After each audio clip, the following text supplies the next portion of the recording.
ఆహార పదార్థాల్లో ఉప్పు ఎక్కువగా వాడటం వల్ల హైపర్ టెన్షన్ వంటి అనారోగ్య సమస్యలే కాకుండా గుండెపోటు లాంటి తీవ్రమైన జబ్బులు కూడా వచ్చే అవకాశం ఉందని ఆహార నిపుణులు హెచ్చరిస్తున్నారు. ఉప్పు వినియోగం పెరిగినందువల్లే ఇటీవల అధిక రక్తపోటు కేసులు విచ్చలవిడిగా పెరిగిపోతున్నాయని వారు ఆందోళన వ్యక్తం చేస్తున్నారు. ప్రపంచంలో హైపర్ టెన్షన్ తో జీవిస్తున్న 100 కోట్ల మందిలో 30% మంది ఉప్పు అతిగా వాడటం వల్లే బ్లడ్ ప్రెషర్ పెంచేసుకుంటున్నారని అభిప్రాయం వ్యక్తం చేశారు. ఉప్పు వినియోగానికి సంబంధించిన ఆసక్తికర విషయాలు తెలుసుకుందాం.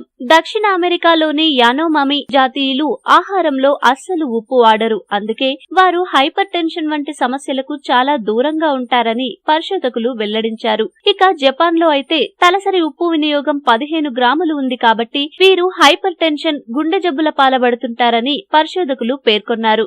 ఇక భారతీయ వంటకాల విషయానికి వస్తే సాంప్రదాయ వంటకాల్లోనైనా ఆధునిక వంటకాల్లోనైనా ఉప్పును తప్పనిసరిగా ఉపయోగిస్తారు. కాబట్టి ఉప్పు వాడకం వల్ల వచ్చే ముప్పులు ఇతర దేశాల్లో కంటే భారతదేశంలోనే ఎక్కువని నిపుణులు అంటున్నారు. వాస్తవానికి రుచి కోసం తప్పితే వంటకాల్లో అసలు ఉప్పు వాడాల్సిన అవసరం ఏమీ లేదని, మరి అంత చప్పగా తినలేని వాళ్లలో పెద్దవారు రోజుకు 2.8 గ్రాములు, వృద్ధులు 2.2 గ్రాములు మాత్రం తీసుకుంటే సరిపోతుందని నిపుణులు భావిస్తున్నారు. ఈ నేపథ్యంలో ఆహార పదార్థాల్లో ఉప్పు వాడకాన్ని తగ్గించడం వల్ల hyper tension, heart attack, blood pressure లాంటి సమస్యలకు దూరంగా ఉండొచ్చు. పూర్తిగా ఉప్పు లేని పదార్థాలను తినలేకపోతే అతి తక్కువ మోతాదులో తీసుకుంటే ఆరోగ్యాన్ని 10 కాలాల పాటు పదిలంగా ఉంచుకోవచ్చు.